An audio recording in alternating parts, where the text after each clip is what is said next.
mag-ihaw kami ng scallops or hotate.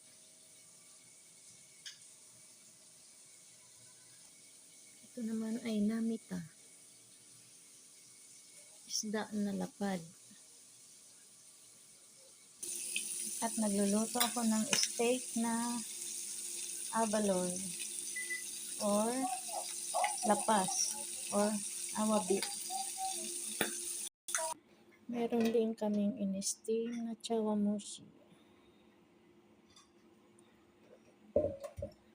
Ang laman niya ay ganito.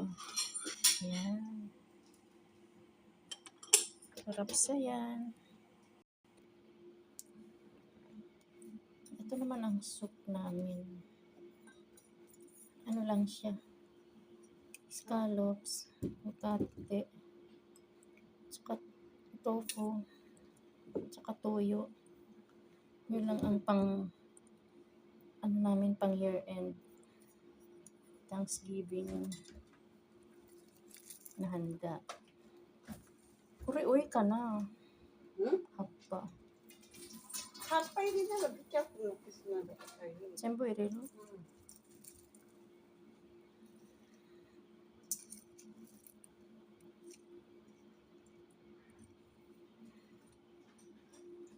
Ayan, alas 4 pa lang naghahanda na kami.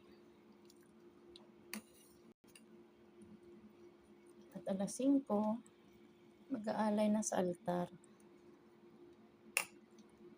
Ayan, okay na yan.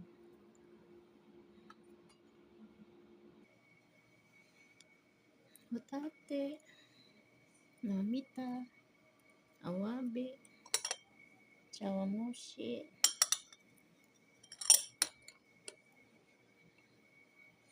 Puro lamang dagat ang handa namin kapag year end. Kasi ang trabaho namin sa dagat.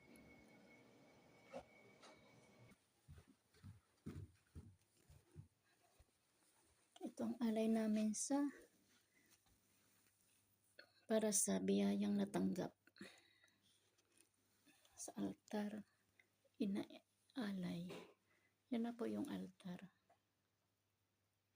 Tapos bago kumain ng hapunan, magdadasal dito, magpapasalamat sa biyayang natanggap sa buong taon. Sashimi. Tapos na ang aming selebrasyon para sa pagpapasalamat sa buong taon. Ayan, puro hugasan ang natira. Maliliit na hugasan. Puro maliliit. Thank you for watching. Bukas naman ng umaga.